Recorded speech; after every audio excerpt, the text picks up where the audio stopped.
Hello everyone, welcome to part 2 of this replay between Azalea and attaxSocke here on Kulas Ravine, trying to micro these stalkers. The stalkers should be able to micro at least take down one of those mutalisks. The hatchery has been taken down, so as Azalea unable to keep this hatchery up, and now attaxSocke nearly completing with this nexus over here on this high yield mineral expansion will be able to hold.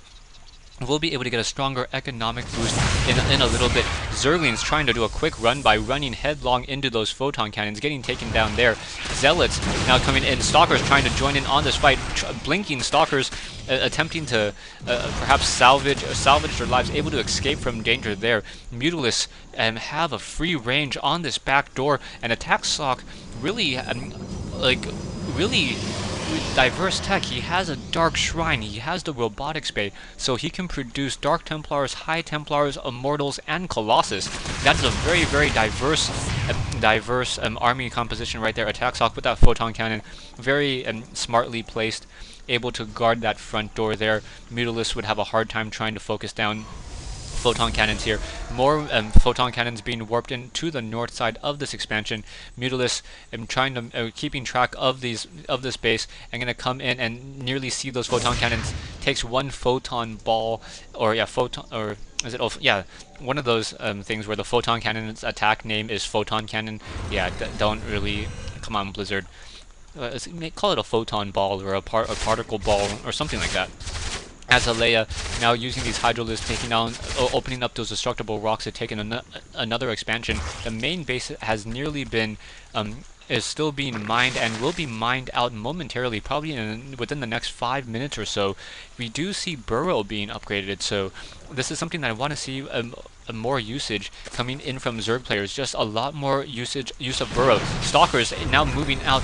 Mutalisks gonna be running into the wrong direction. Are kind of stuck between a really tight position there, but still on that high ground. Those Stalkers were unable to see as these units, High Templars and Colossus, now moving on out. We'll see how this is gonna work. The Colossus does have that range upgrade, so it deals 34 damage per attack. Needs one more attack upgrade in order to be able to single shot any units. Stalkers running in now, perhaps chasing down another Mutalisk. No, the Stalkers were not blinking in time, so now coming in, are they going to start blinking away?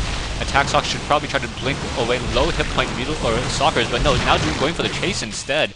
And those two Mutalisks very, very low on hit points, so it's looking as though attaxSocke is in a much better position.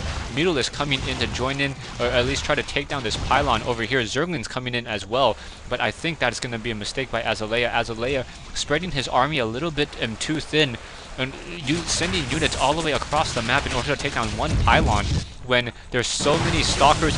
There's Colossus and High Templars, Zealots in a little bit of an engagement here. No charge upgrade yet, so those Zealots are not quite as fast as those Stalkers, and now in come these units. And yeah, this is just a really bad timing for Azalea's Zerglings to be away from home. Zerglings moving away from home. We have those Stalkers now pushing on in 3 High Templars, thinking that they're the meat of that army, running headlong into that base. But when there's nothing to really fight, you don't really have to worry much there. In comes some of those Hydralisks. High Templars should now get couple of nice Psy Storms off. All of those Hydralisks gonna get destroyed. Look at those Hydralisks just falling to the wayside from Psy Storm after Psy Storm. And Azalea is going to be forced to say GG. Losing this expansion, they'll be running essentially off of one base, and that one base doesn't even have that much. Stalkers now focusing down Overlord as well. Now supply locked, and Azalea does in fact say GG. So a quick recap on this. attaxSocke, I guess I would call this game more of an Asian style of play, where he went for a single gateway into the Cybernetics Core, into the Twilight Council for early blink ability. And yeah, that early blink was just so crucial, able to position yourself, able to also blink off onto that high ground and then blink back down. That was just absolutely beautiful play coming in from attaxSocke, using that blink, and then being able to branch out into dark High Templars. He had the Dark Shrine. I don't think he ever produced a single Dark Templar, but the option was there. He also went for Colossus with that robotic spay also had the extended thermal lance range, so it was very difficult for Azalea to really mount up any real proper counterattack. Really nice unit combinations, really nice balance, had the weapons upgrades, and that's really what gave attaxSocke such a strong game this whole entire time. Also, Azalea making that mistake, committing Zerglings and Mutalisks, essentially. I think that's probably around what 3 Mutalisks and a dozen Zerglings. That's about a 900.